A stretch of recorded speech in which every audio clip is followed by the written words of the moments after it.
I'm getting really comfy for this one here. Like, I know I say it every week, but it's really interesting when I go out to interview people and I'm going to be in their homes.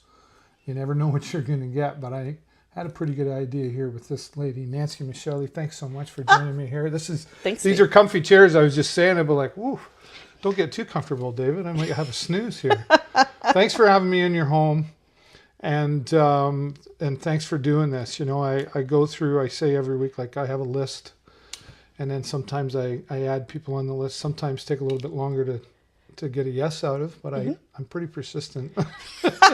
You were easy. You were just like, sounds fun, let's do it, right? Yes. And that's really who you are. Like you and I met a few years ago, kind of knew of each other, but didn't really spend any time together until like a Dancing with the Stars, I think it was.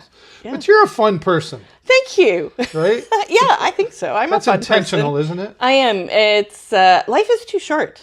Right. Life is too short to get all worked up about things that you can't control. And I see so much of that in the world right at the moment is people get like so frustrated. I'm like, cool, okay, let's go. Let's try things. Let's do things. And and I think the more you choose to do that, the more fun you can have, the more things just show up as opportunities. It's not meant to be stressful. It isn't. Right? It isn't. Yeah. We're going to talk more about your philosophies and stuff. Okay. We'll come to that. But I go back to the beginning. You're not originally from Sarnia. Where'd you come from? I'm not. I grew up outside a small little village called Spencerville. It's about 40 minutes outside of Ottawa. Oh, okay. So from the Eastern Ontario. My parents, my father was a true Dutchman. He was a florist. So we had greenhouses and we had a farm. I had a horse and chickens and pigs, and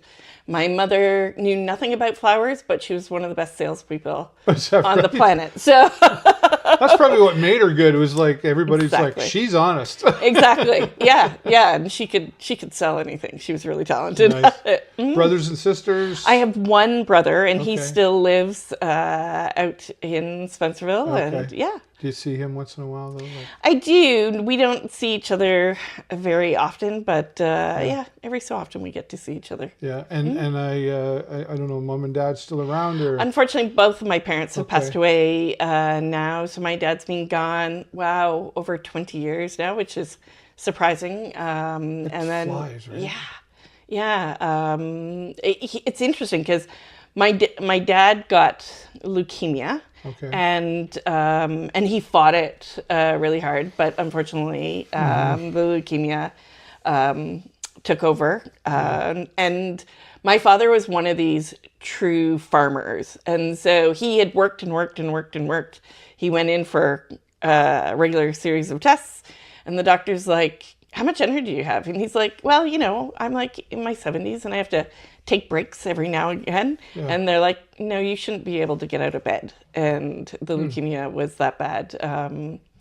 And then my mom passed away in 2016 from a weird blood disease called amyloidosis. So they both had these like strange blood diseases. But both my parents, my dad was born in the Netherlands. And emigrated to Canada in the 50s. My mom was born in England, and her family emigrated to Canada in the 50s, and they met in Montreal. And nice. This is interesting. Jennifer, my wife's going to love this because she's Dutch family. Yes. Her dad passed recently. He was a farmer, Yep. Dutch farmer, came here in the 50s. Yes. All that stuff. But you talk about your dad there. Jennifer's dad had, there was a lot going on there. And I remember the doctor saying, "How old are you? And you shouldn't be doing this." And when he was in the hospital, the nurses there said, "Dutch farmer." Yeah. Hard, any farmer really. They work so hard, their hearts used to work and all that. And so isn't that interesting? It's really interesting. And I look at my husband Vasco. Yeah. His mom, we moved her last year into Fairwinds. She's in her 90s. Wow. And was living on her own. I'm so impressed with these people. And so my goal is to just like grow up and be someone who can live a very long life. Yeah. Like, yeah. I'm like my dad. If I can get to 80, anything past that's bonus. That's Yes. the way I look at it. Yeah. But that's now your parents with you and your brother. Like, is there a big age gap between you? and your There's brother, 3 or- years Yeah, that's between not too us. bad, Yeah. right? So, Yeah. My brother trained to be a mechanic, stayed home. I went off to engineering school, but Yeah.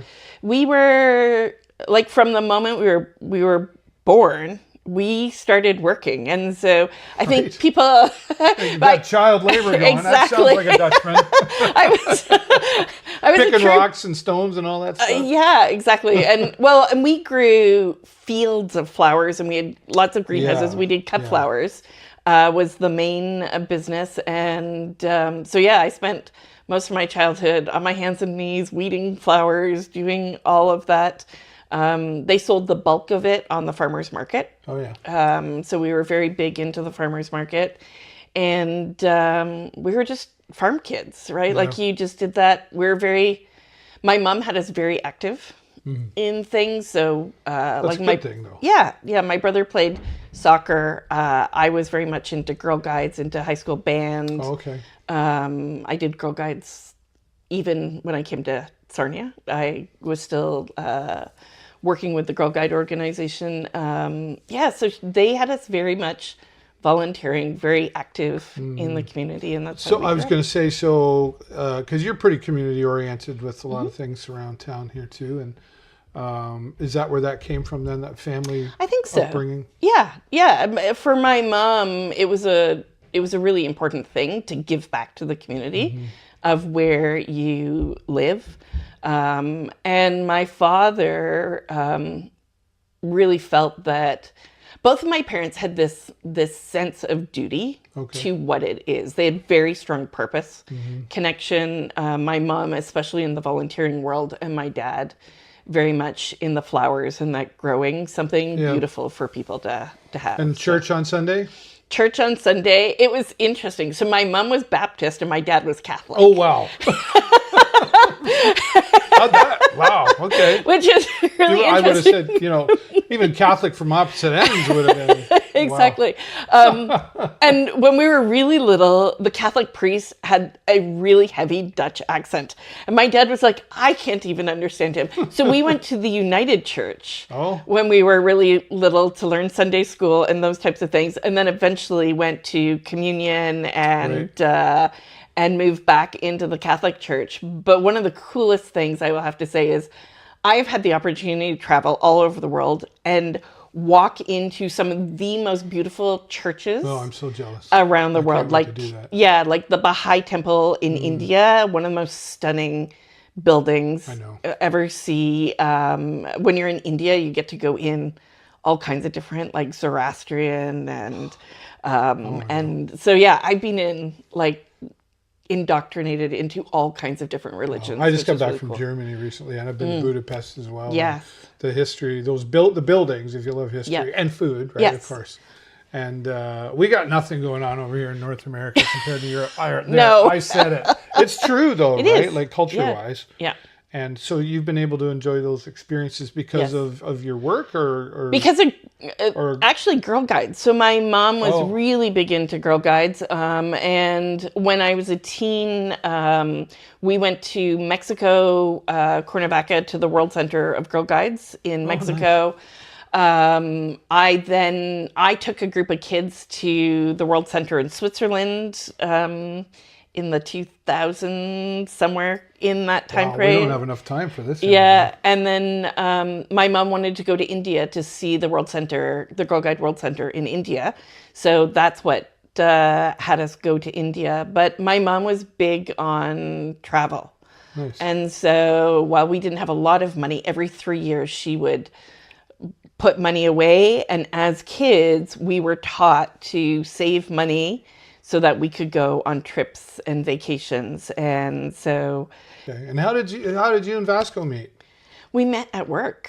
So when I came here as an engineering student, Vasco was one of the operators at Bayer. And it's funny because they asked him feedback on whether they should hire me, and he's like, "Yeah, you should hire." Like, yeah, you do. Yeah. And so yes, we started dating quite early once that I right? moved to Sarnia, and we have been together since '96. So Wow. gosh, that's like almost, that's what, 29 years this summer. That's crazy. Yeah. So we've been for together you. a long Good for time. you. Thank you. Is there a secret to it? So I'm going to tell you, ballroom dance is our couples therapy. Yeah. So I'd probably have to spend a lot of money at couples therapy if we didn't have ballroom dance. Right. Yeah, that's a big. Well, let's go there now that you brought it Yeah. up. The dancing. I mean, like I say, I really got to know you and Vasco through our mutual friend Eve Morgan. Yeah. I didn't want to do it, Eve, but she has a way. She does. Of convincing you to say, "Okay, fine." She does. So that's a common ground for, like, did you both have interest in dance before? So or did you do that Eve, so together? I've done Dancing with the Stars for 11 seasons. Yeah. We've done 11 seasons in total, and Eve was one of the first people who was roped in to being a star on Dancing with the Stars. And we met that way. And we became really good friends really quickly over that first season of Dancing with the Stars, because unlike the later ones, we did that very first year, we did like a group routine with all of the stars that year. And so Eve then, I love her as a radio host, right? Yes. She takes stuff from her day and implements it in. And so she would start talking. I'd be like driving along and I'd all of a sudden hear her talking about dance practice or things that I was doing. And then she would get these calls like, how do we take dance lessons with her? Oh, is that right? Yeah. Yeah. So What about you and Vasco? Like, did you both dance before you met, or was that something you did together? So we actually started to do that together. We started with salsa lessons back in late in 99, I want to say. Salsa lessons, 99 or 2000, somewhere in that time period. And we did that for a couple of years with a fun group of people back here in Sarnia. And then we kept trying to find a place to continue our dance lessons. And we finally started lessons in London at the Fred Astaire studio. And this December, we hit 20 years of doing ballroom. We compete. I was going to say, you guys compete too. Yeah, so we compete It's in not ballroom. fair. I'm telling you, like, you watch. I still have video of the year that I did it, and then there were other years I think I was a judge a couple times, and you've been in it, and I just watch. You just watch, and you just go, how hard can that be?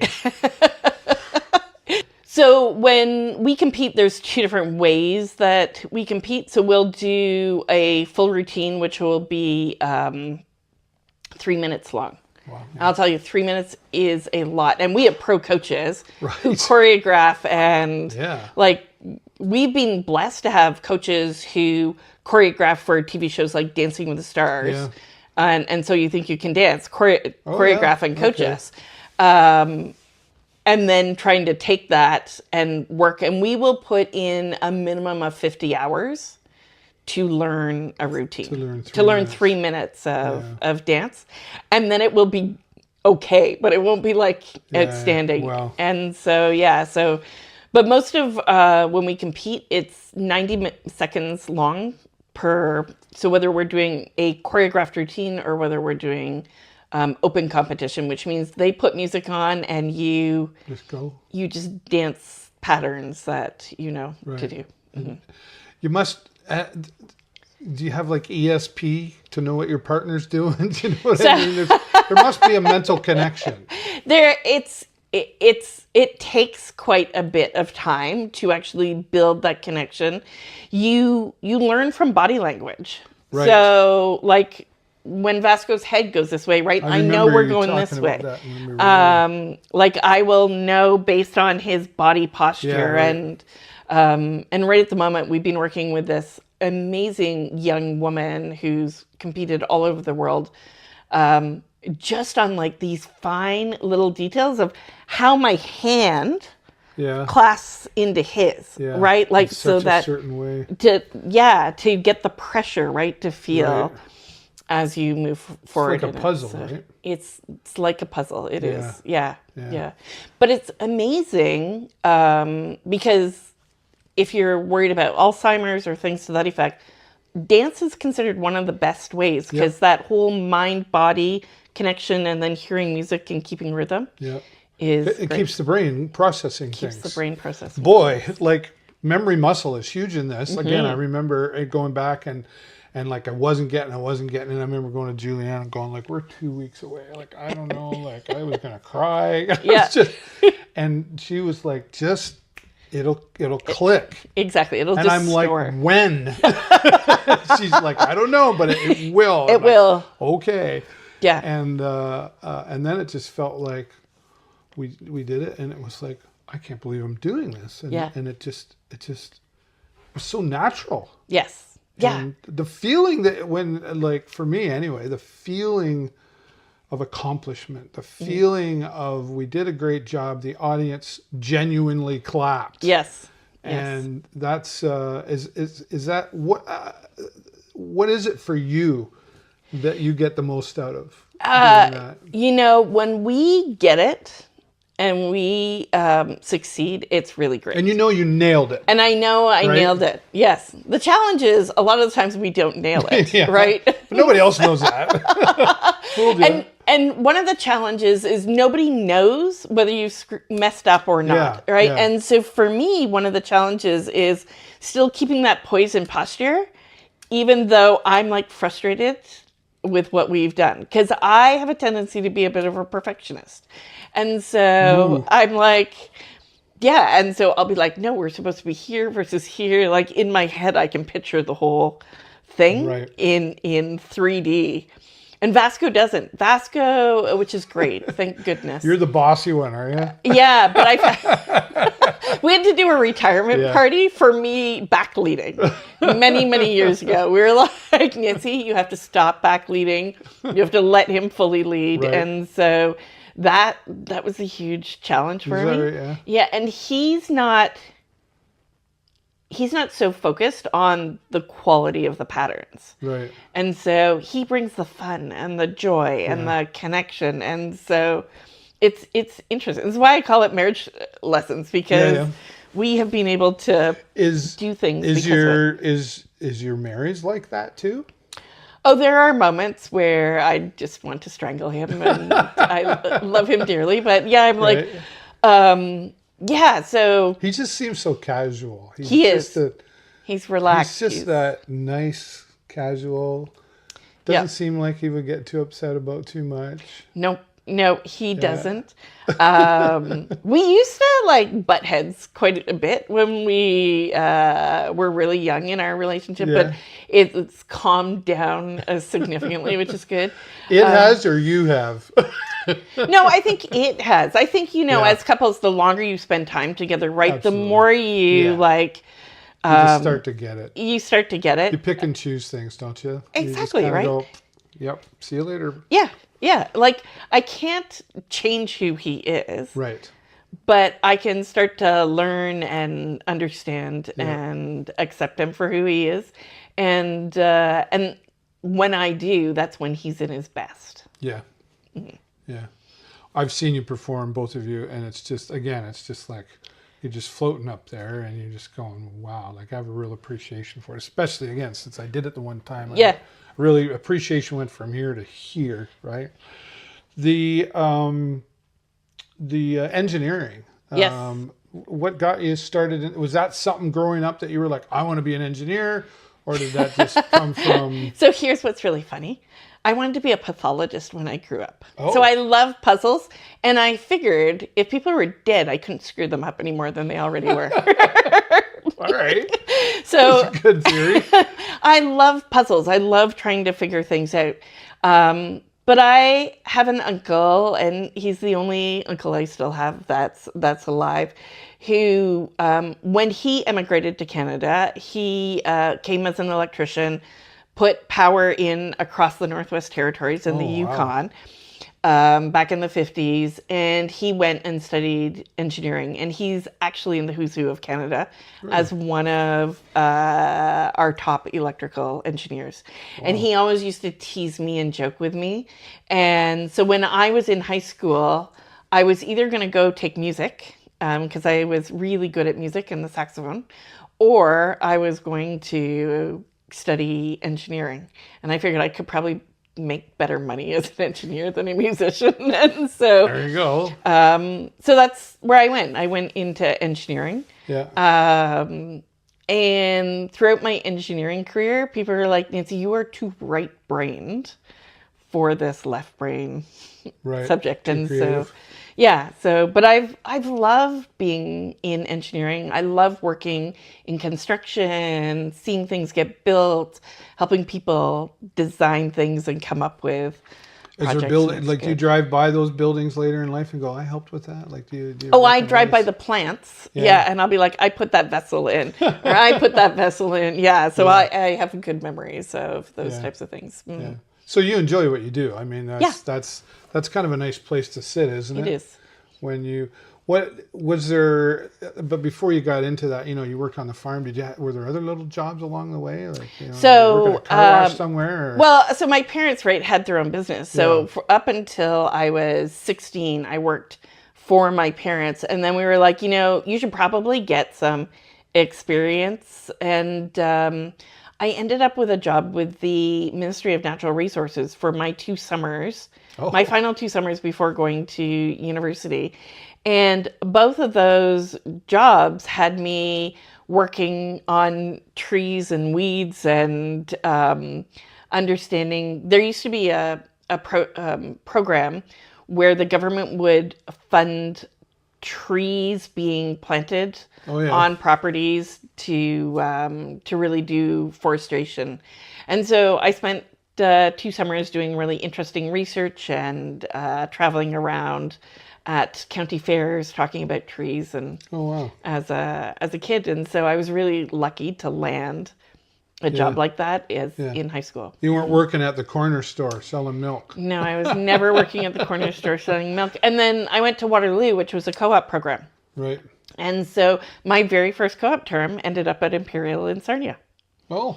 And it was during the time of Desert Storm, and I was working in the lab, and it was my first real experience in working here in Sarnia, living in Sarnia. And then I worked in water treatment. I ended up working 1 year because all the job market had fallen through in the chemical industry for the Canadian International Trade Tribunal. Researching beef movement between Canada and the U.S. Right. And that's interesting. That word. Yeah. Trade between Canada and the U.S. And it's because for beef to get from Alberta to Ontario, it would travel through the U.S. to get here. Oh. Right. So there was all of these different rules and so I learned a lot about tariffs. And then I did my last 2 co-op terms at Bayer here, and they offered me a job in my last co-op term, and I ended up in Sarnia. Wow. And you like Sarnia? I like Sarnia. What's your everybody has something they like about Sarnia. What's yours? So I like the people in Sarnia. I really do. I like having the lake really close. Right. The fact that I can minutes down the road. Yeah, that I can be in the U.S. in like 10 minutes. Right at the moment, I can definitely be in the U.S. in 10 minutes. Right. Right. 2 minutes actually. Yeah, Detroit's not very far. Toronto's not very far. London's I think we're in this great little place, and I think this is a great little secret. We are. It's a nice little hub, especially for music and the arts and all that stuff. And there's so much great stuff here. Yeah. Here, I'm going to touch on this. We don't have to. Lately, I've been, and I say this, we don't have to go down any rabbit holes. But you mentioned tariffs. Yeah. I mean, everything's going on right now between our 2 countries. Yep. Are you? How do I ask the question? Are we going to be okay? I think we're going to be okay. I think as Canadians, we're resilient. And I think we have been we've been really kind of relaxed for like a number of years, right? It's been easy, this type of thing. I think, Have we been spoiled? I think we have been spoiled, right? It's been like, are there issues? Oh yeah, there's always issues, right? It was the year I was born. But I think some of this is going to be good for us. Yeah. And I think of this kind of like, even when you sometimes get fired from a job or you break up, right? You're in this path of like, oh yeah, this is how we go and everything goes this way. And it's until you confront something that's a challenge that you actually start to grow. And I think as a country, we have an opportunity to grow by not just having a connection with the US as the people who we're with, but how can we get out broader? And I think this is an opportunity for businesses and leaders to really step up in leadership and show what Canadians are made of. I love that. That's you're a philosophical gal. Yes. I like that. I'm that same way. I like that stuff, and that's taking a long time ago. I heard one that our advantages can become our disadvantages, and our disadvantages can become our advantage. Exactly. Like if you can't pay your rent tomorrow, Yeah. you'll find a way to figure it out, at least where you're going to sleep. Exactly. But if you're comfortable and things are going, you tend not to look around and go, I want more, need more, whatever. Exactly. And then until all of a sudden something happens. And that's kind of what you're talking about. Exactly. It's like making us think, making us become a little stronger, maybe a Yeah. little even more independent, whatever Yeah. that looks like. Yeah. Right? Yeah. Yeah. And I think the Trump thing is really pushing Canadians to be like, you know what? We're Canadians and we're happy being Canadians. And that excites me. Like it feels like there's an energy starting to build. I agree. Like I'm not a fan. I'm going to be honest. I'm going to get beat up. I put something out on my Facebook. I try to be positive most of the time, but I'm also pretty blunt. This whole elbows up thing. Oh yeah. Like how about we're just Canadians? Yeah. Like it doesn't have to be elbows up. Exactly. Like it should have been elbows up the whole time, right? Exactly. Like that whole thing that you just talked about. And I don't need a slogan for it. It's like we're Canadian, eh? Exactly. We know it. Actually, the world knows what that means. Yeah, and you know what? The world likes us as Canadians, right? Yep. And so that is, I think, our advantage. It's just 100%. And we have brilliant people Yep. in this country. We have some super brilliant people. And when we can challenge all of ourselves to start to think about opportunities, how can we grow this country? How can we solve problems? We're a country who solves problems, right? Yeah. Like we're the country who put the space arm on the space station. Yep. Right? We're the country who We've got Hatfield, man. yeah, right? Like we've got Hatfield, right? Like but we have so many great innovations and businesses and like I look at Medicine Hat, and if we could be more like Medicine Hat has some of the top entrepreneurs. Oh, is that right? And small businesses that have started up. It's really fascinating. And so we have this ability, and when we come together as a country and say, you know what, let's try and do this. Let's do different things. I think we can start to really perform. And because we're generally well liked around the world, we can easily build relations. And when we start to be like, okay, I'm going to get out of my shell and my bubble, comfort zone, out of this comfort zone, and I'm going to try things and push things. Like I'm constantly trying things, right? Like I trained sommelier. I've trained in hypnosis. I've trained in all kinds of different things because I'm constantly learning. I love to learn. And I'm now trying to study marketing. And I'm fascinated with marketing. We're going to be talking more, I can already tell. Yeah. So, you like getting in here? Yeah. Yeah. Yeah. And so I truly believe that when companies, when organizations, when leaders step up and say, you know what, we can make our organization great, we can create new things that have never existed before. Like we created the BlackBerry, right? Like really we're like one of the big founders of a lot of the iPhone, the technology, right? Yep. That we have. And we need to own that, and we need to like be like, okay, I'm going to do I think more we of don't that. typically shout from the top of mountains, No, we don't. like some countries do, right? Yes. And I guess that's good and bad, like to it, right? You know, but I agree. I think we need to say, hey, we did. Like, I don't think anybody remembers the Space Army, No, and that's like huge. it is. Of what we accomplished, It right? is. You know, and I think I don't know if we recognize our leadership enough in this country. I think it's pretty much what you're saying, Right. You know, and when we say leaders, we're not just talking politicians. We're talking entrepreneurs and Exactly.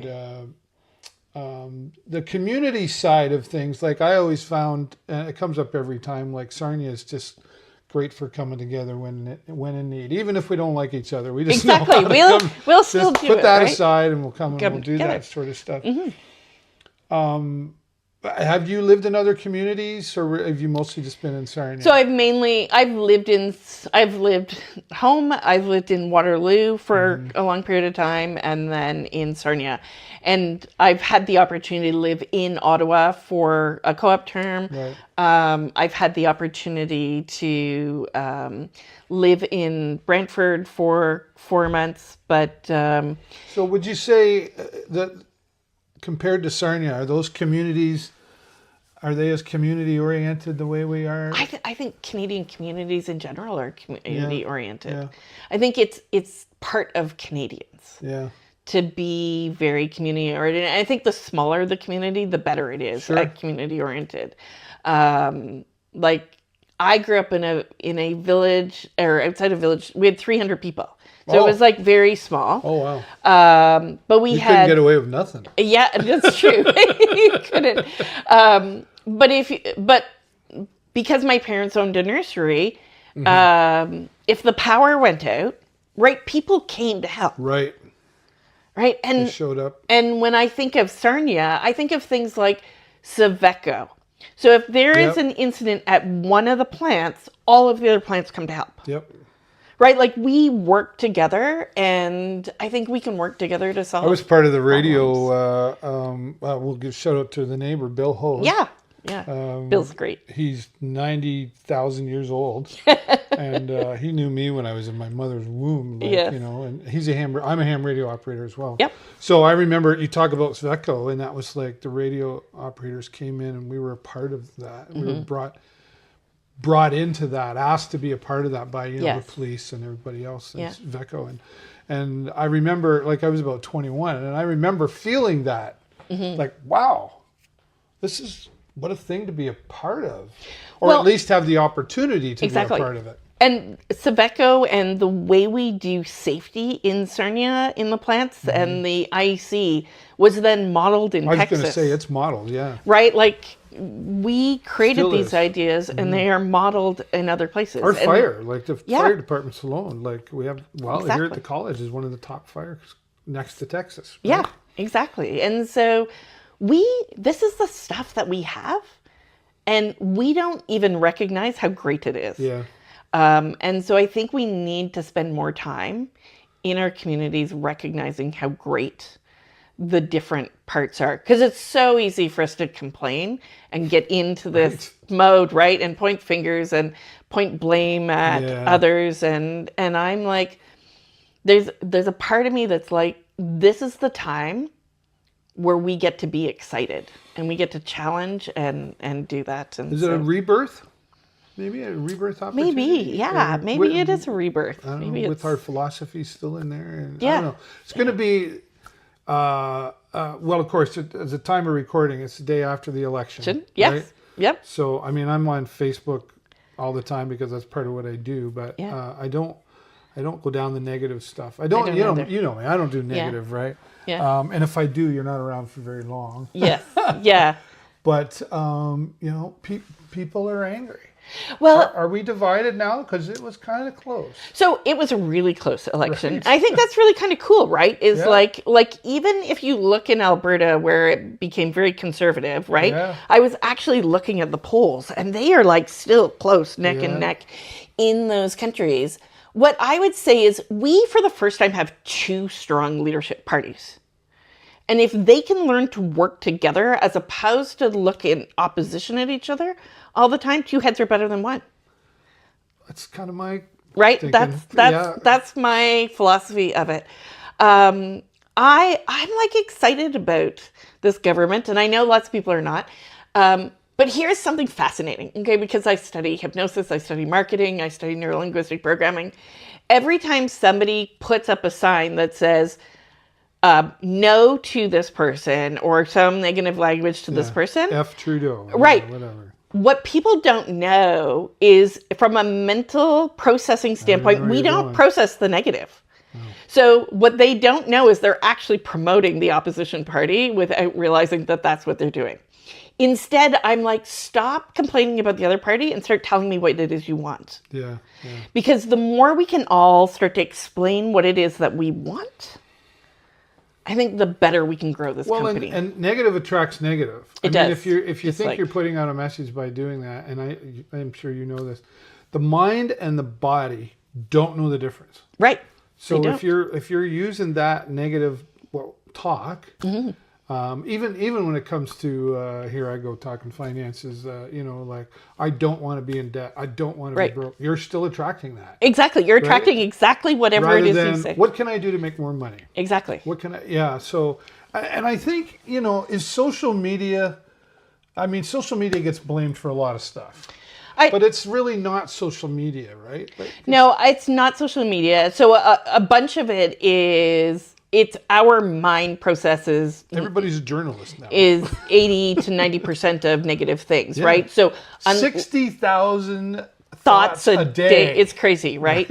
Of which 80% are negative. 100%. And so you we have go to the same school together? I think so. You have to consciously think in the positive.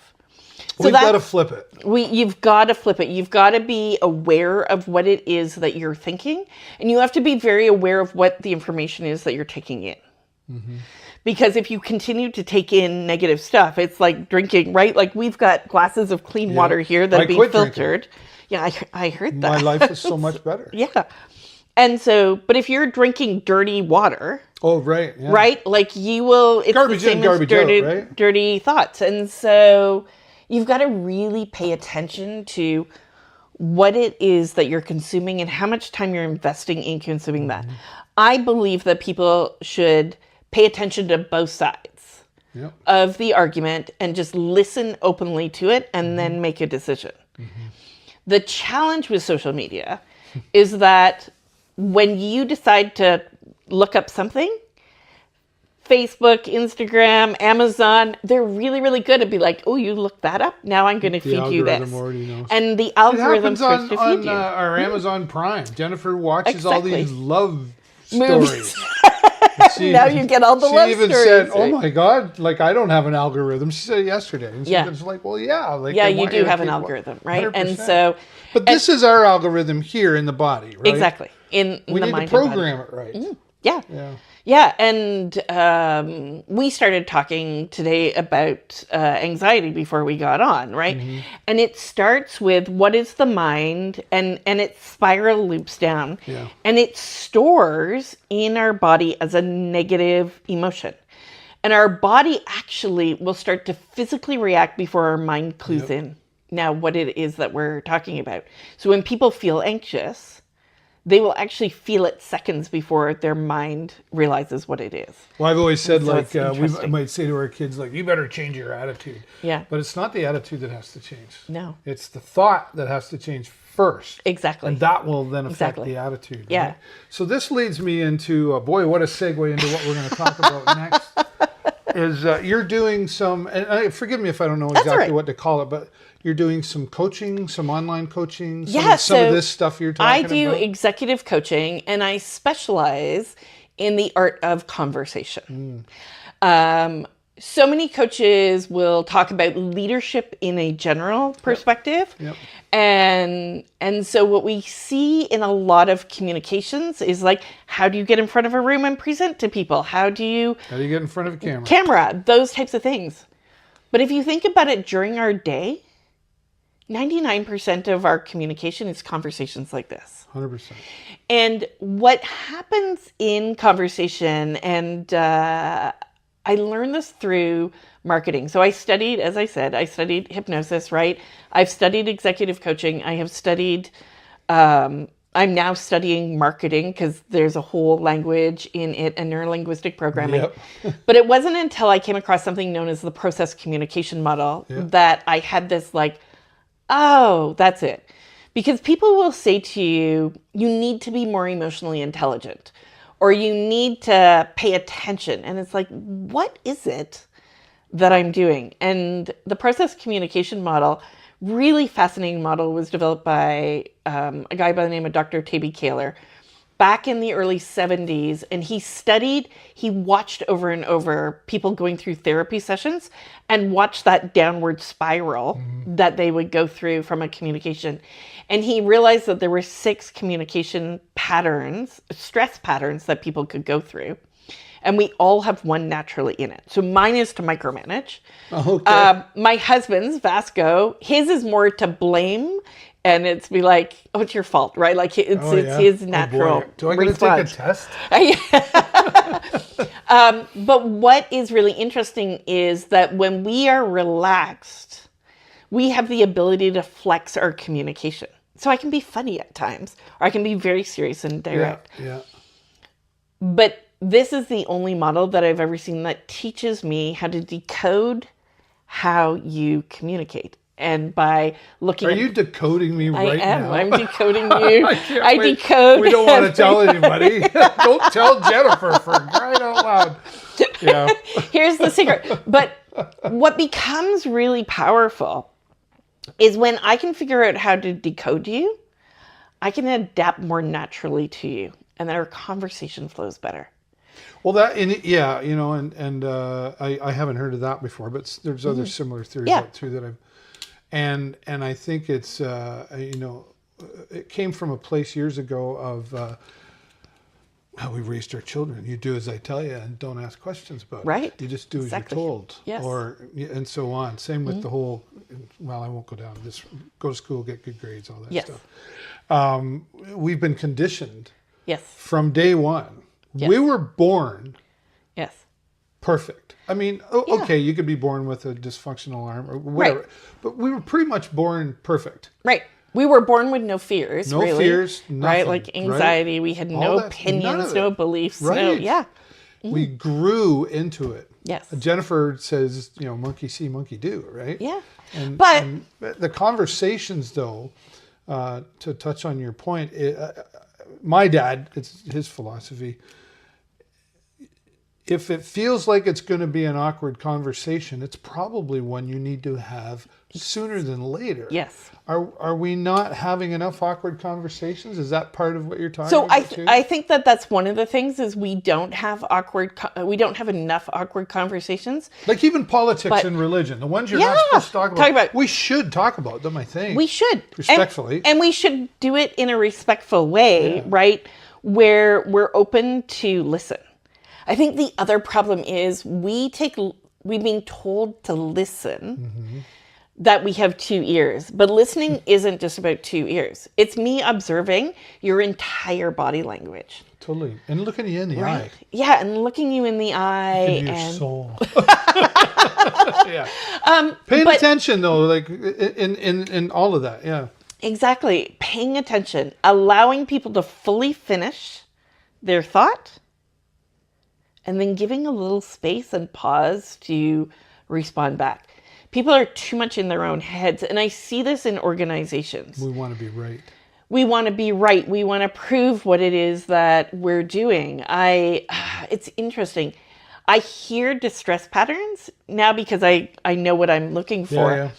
And I'll hear people do things like constantly self-deprecating themselves so that they can be more likable in the meeting, right?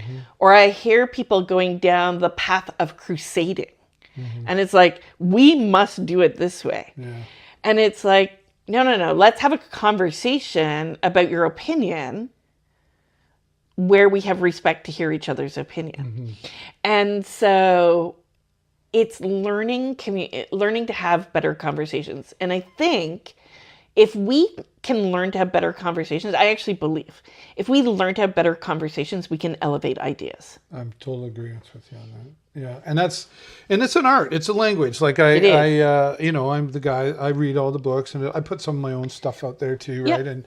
And I even I tell Jennifer, you better read these books too, because but we all learn it our own way, and we all have our own reason for doing it as well. Right. But the conversations I have now, I probably even up to 2 years ago, completely different now. Yep. I still have my moments of where I snap. Maybe I snap at Jennifer. Yes. But maybe now I go to my corner sooner than I did. Yes. And it really does comes from who you surround yourself with, the environment that you in. Yep. I don't care what you say. Even sometimes I think when we're in a room and we go, yeah, I know, I got to be around that negative person, but I can lock it out. But you really can't. No. You're in the room with it, and Exactly. it just you're not that good. You can't, And then you go home, and then You're just like exhausted. Especially a job is a good example of it. Well, I have to go to my job. No, you don't. You could change jobs, right? You could change jobs. Yeah. Well, I don't know how. Yeah, you're already telling yourself you can't, and then you're creating all that Exactly. negative coding, right? Yeah. So you've taken this. Boy, I want to talk to you more and more, but we're getting there. We're okay. Yes. But you've taken this, and I've seen you on TikTok. Yep. And other places. Was that I remember the first time I saw you on TikTok, because I'm on TikTok. I don't spend a lot of time on TikTok. No, but I can never find which one I'm supposed to be on. Right, I know, right? We can talk about that. But I remember the first time I saw you on TikTok, I was like, wow, Nancy's on TikTok. Yes. What's going on here? And at first I kind of chuckled because people laugh at me too on TikTok because we're not the typical demographic for it. Yes. It's starting to be that. Yes. But was that stepping out of the comfort zone for Nancy to get on TikTok or something? By the time I got to TikTok was fine. Yeah. What was interesting is the first time I started to do things was talking about wine on Facebook. Oh, okay. And I had taken, I can't even remember. I think it was just after I had completed my sommelier certification. Okay. And I was talking about wine, and I would be like, okay, grab the bottle, click play, go live. Because if I didn't go live, it was not happening, right? No, I hear go live, do the video, and then turn it off and walk away. And I didn't look at those for quite some period of time. Probably a good idea. And then people would stop me, right? Like when you're in a small town like Sarnia, people would 100%. stop me and they'd be like, hey, Nancy, so I went and bought that bottle of wine you recommended. It was really good. And I was like, Wow, interesting. somebody actually watched. And somebody had watched what it is. And so I'm fascinated when people will, it's amazing because people won't comment, but if they see you, they will actually comment to you in person. I was just going to say, it happens to me all the time. Like the show will be 14 years, right? Yep. And I was in the entertainment world before. So I already had a lot of people knew me. But yes, now they come up and I don't even know them. Yeah. Right. Like before I worked in the bar, I was karaoke. I saw you there. Right. So I knew you were there that Friday night, but I don't know who's watching. And yeah. I find TikTok more engaging with comments and stuff opposed to Facebook. But yes, that's interesting that you say that because I've had people go, oh, I watch your show every week. And I'm like, I don't think I've ever seen a like or a comment or anything. Oh, no, I just watch. Yeah. Yeah. Wow, interesting. Yeah. You never know who's watching, right? You never know who's watching. That impact that you can have on them, right? Yeah. What's your goal there? Like you've got this coaching business, but doing it online, are you looking to So I am, grow that bigger? yeah, I'm really looking to grow that. One of the things I'm really looking for is an opportunity to speak in front of people's companies and come in and do and volunteer to do that, to kind of start to get the process running. I can do big training. I can pull. I've done big training courses for a number of organizations in town, but I prefer a conversation. I prefer to coach one person one-on-one, Yeah. because when I coach them over a longer period of time, I'm trying to coach them on their communication habits. And we have been living with them since the day we were born. So I it's know, a right? process to go through. And so Tell training. me I've been doing it wrong all this time. Ah, sorry. Right? But that's kind of the truth. What people are gonna, Right. You're changing that. Yeah. I'm trying to help them change, and when they do change it, it's amazing. They get promoted faster. They gain more influence in their company. Yeah. People are willing to Confidence goes listen up. to them. All that Yeah, stuff. and confidence goes up. Their organization does better when they work with me on this type of stuff. And so that's really what I'm doing. I've been working with a professional speaking coach. Oh yeah. This is for people to get an idea how long and how much work this takes. I spent 3 hours with a speaking coach on a 1-minute speech today, Yeah. and it's still not done. And I'm going back. I'm going but through the same thing. Yeah. yeah, and so It's work. yeah, it's work. I'm really privileged and blessed right at the moment. My goal is to start a new series of videos that I'm going to post on LinkedIn and YouTube, and then rip them into a podcast. Nice. And it's really going to be about elevating ideas. And I was having I went to Austin, Texas in March to a conference down there. And I saw some really cool AI tools that people are building in the area of project management and team performance. And so on Monday, I was talking to a woman who's built this software to evaluate your team performance. Yeah. And you can use it regularly to see how the team is AI performing. is powerful. It's really amazing.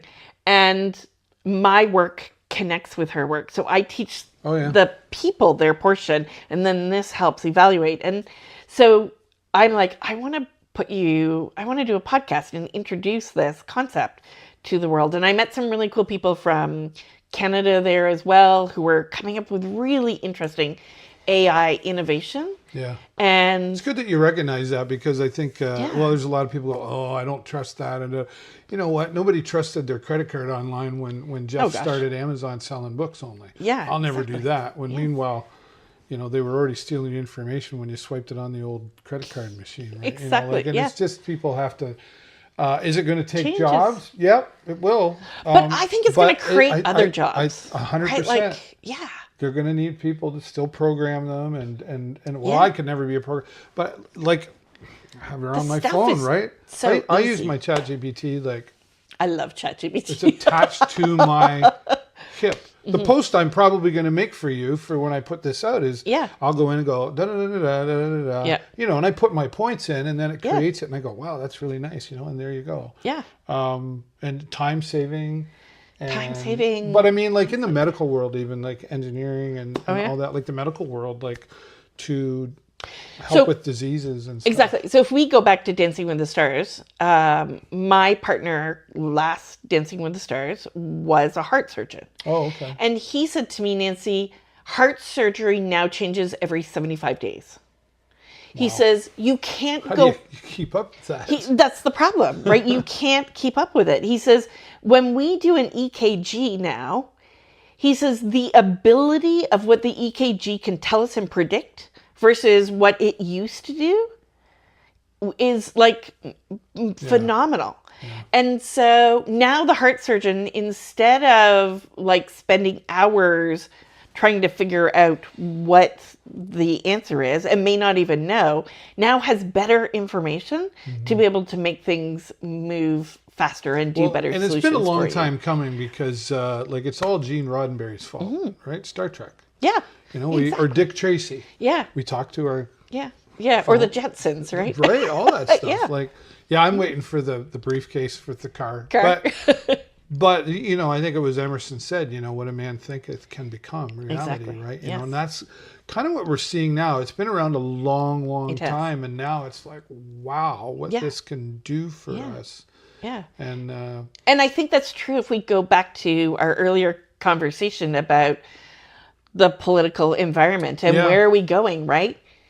If we start to get out of our way of limiting beliefs and start to be like, what is the vision? What is it that I can think of? What is something that would improve my life and others? Then this is the opportunity to go do it. And here's where AI becomes really powerful, is you can go on to ChatGPT now and be like, hey, how do I put this together? And what is it that I need to do? And it starts to tell you.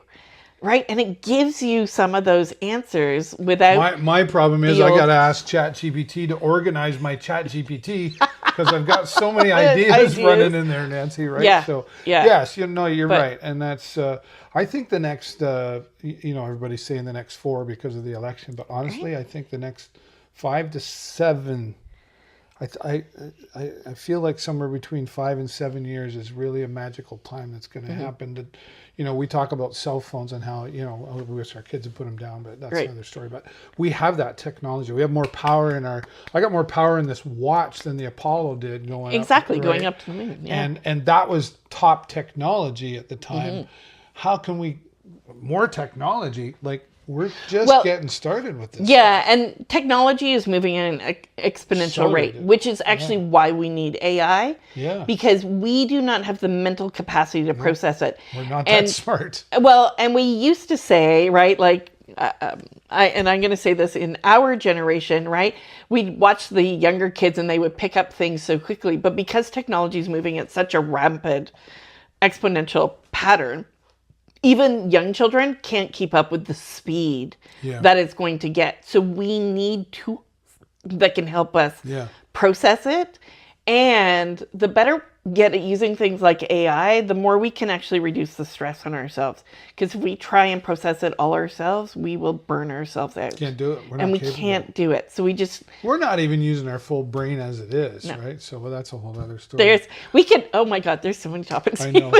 I have a feeling that we're going to still be talking, but I do. Thank you so much. Thank you. This was great. I didn't know what to expect other than it would be fun. I knew that was going to happen, and it has been. So thank you very much. Have you got any socials you want to throw out there quick? So if anybody is just looking to connect with me, follow me on LinkedIn. That is where I do most of my posting. I try and go live once a week on LinkedIn. Like I said, I'm going to start to build a new podcast. I'll put the link in the comments here too. Yeah. So connect with me on LinkedIn, and if speaking anxiety is struggling, this fearlessspeakingformula.com. Okay. And fearlessspeakingformula.com. Awesome. Yeah. Thanks again. And thanks to all of you. You know what I'm going to say? Click the like or the love button, but click the share button. It's the most important button so we can share Nancy's story and everybody else that I have here on the show. But as always, that's all the time I got for you this week. Have a great week and an even better weekend. We will see you next time right here on the show. Bye for now.